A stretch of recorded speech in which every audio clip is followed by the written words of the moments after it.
Ang paparating na laban sa pagitan ng Golden State Warriors at Detroit Pistons ay isa sa mga pinaka-interesting na matchups ngayong huling bahagi ng regular season, lalo na't parehong koponan ay may malalaking pinagdadaanan pagdating sa injuries at consistency.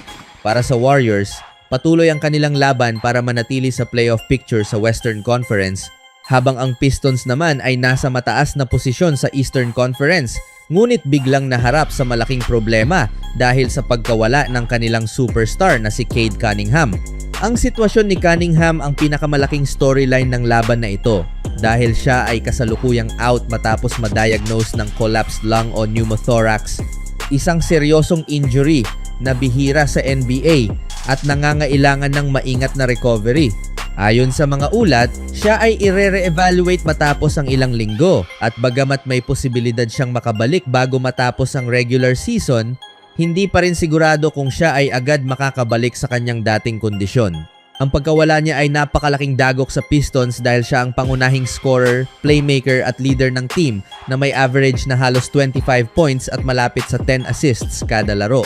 Sa madaling salita, siya ang puso at utak ng kanilang opensa, kaya't ang kanyang pagkawala ay naglalagay ng malaking pressure sa ibang players na mag-step up. Samantala, ang Warriors ay hindi rin kumpleto dahil si Stephen Curry ay patuloy na nagpapagaling mula sa kanyang knee injury o tinatawag na runner's knee at hindi pa sigurado kung siya ay makakalaro sa laban na ito. Dagdag pa rito, wala rin si Jimmy Butler dahil sa ACL injury, kaya malinaw na parehong teams ay kulang sa kanilang pangunahing sandata. Dahil dito, ang laban ay hindi lamang tungkol sa star power kundi sa depth, sistema at kung sino ang mas makakapag-adjust sa kanilang sitwasyon. Para sa Pistons, inaasahang aangat ang roles ng kanilang ibang key players tulad ng mga big men at wings na kailangang pumuno sa scoring at playmaking na iniwan ni Cunningham. Kailangan nilang maglaro ng mas team-oriented na basketball, gumamit ng ball movement, at humanap ng paraan para makagawa ng puntos kahit wala ang kanilang pangunahing creator. Ang kanilang lakas ay maaaring manggaling sa loob ng pintura, rebounding, at physicality na maaaring maging problema para sa Warriors kung hindi nila makokontrol ang tempo ng laro. Sa panig naman ng Warriors, ang kanilang pag-asa ay nasa kanilang sistema at karanasan. Kahit wala si Curry, mayroon pa rin silang mga veteranong players tulad ni Draymond Green na kayang magbigay ng leadership, depensa at playmaking. Mahalaga para sa Warriors na mapanatili ang kanilang ball movement, makahanap ng open shots at higit sa lahat ay maging disiplinado sa depensa upang makompensate ang kakulangan sa scoring power. Ang kanilang kakayahan sa 3-point shooting at fast-paced offense ay maaring maging susi kung gusto nilang manalo. Isa sa mga pinakamahalagang aspeto ng laban na ito ay ang pace ng laro. Kung magiging mabilis ang takbo ng laban, mas pabor ito sa Warriors dahil sa kanilang style na nakatuon sa transition at outside shooting. Ngunit kung magiging mabagal at physical ang laro, mas aangat ang Pistons dahil sa kanilang lakas sa loob at rebounding advantage. Bukod dito, ang turnovers at shooting efficiency ay magiging kritikal. Ang Warriors ay kailangang iwasan ang careless mistakes, habang ang Pistons naman ay kailangang maging efficient sa kanilang shot selection kahit wala ang kanilang pangunahing scorer. Sa kabuuan, ang laban na ito ay isang pagsubok ng adjustment at resiliency para sa parehong koponan. Para sa Warriors, ito ay pagkakataon upang patunayan na kaya nilang manatiling competitive kahit wala ang kanilang superstar. Para naman sa Pistons, ito ay pagkakataon upang ipakita na kaya nilang manalo bilang isang team kahit wala si Cunningham. Ngunit higit sa lahat, ang resulta ng laban na ito ay maaaring magbigay ng mas malinaw na larawan kung paano haharapin ng bawat koponan ang nalalapit na playoffs, lalo na kung kailan at paano makakabalik si Cade Cunningham na nananatiling pinakamahalagang piraso sa hinaharap ng Detroit. Ang timing ng injury ay napaka-critical sa Pistons dahil papalapit na ang playoffs. Sa puntong ito ng season, halos wala ng oras ang Pistons para mag-adjust. Sa buong taon, nakaasa ang kanilang sistema kay Cunningham. Siya ang pangunahing scorer, siya ang nag-oorganisa ng opensa at siya rin ang leader sa loob at labas ng court. Sa kanyang pagkawala, nawawala hindi lamang ang kanilang pinakamahusay na manlalaro kundi pati ang identity ng kanilang team. Samantalang para sa Warriors ay napabalitang babalik na si Curry. Dahil dito ang laban ay nagiging isang test ng depth at system para sa parehong koponan.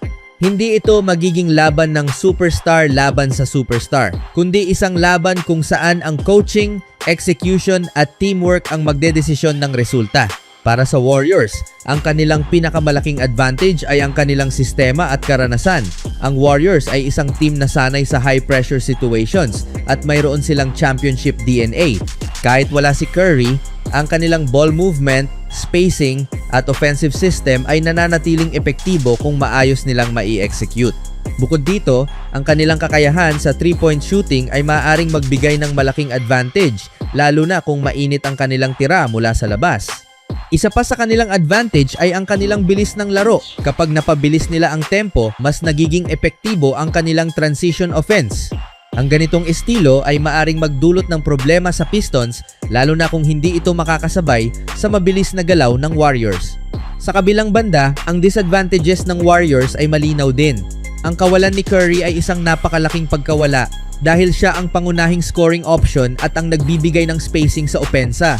Kung wala siya, mas nagiging predictable ang kanilang laro at mas madaling depensahan.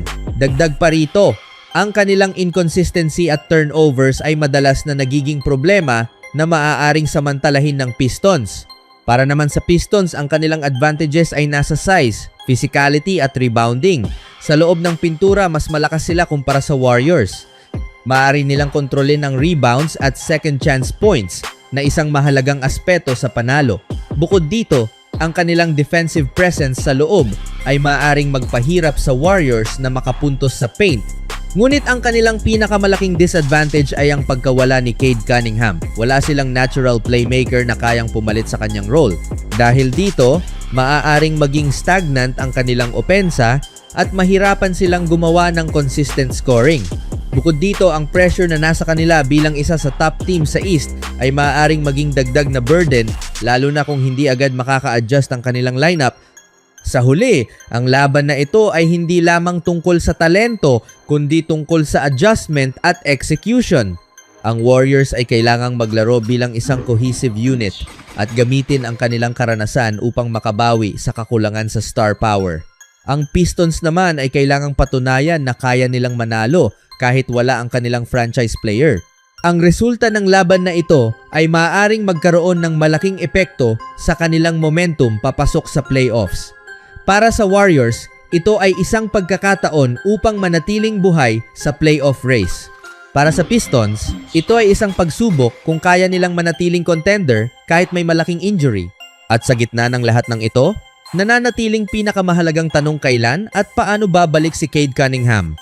Dahil sa huli, ang kanyang kalusugan at performance ang magdidikta kung hanggang saan mararating ng Pistons sa season na ito. Sino sa tingin nyo ang mananalo, mga kaibigan?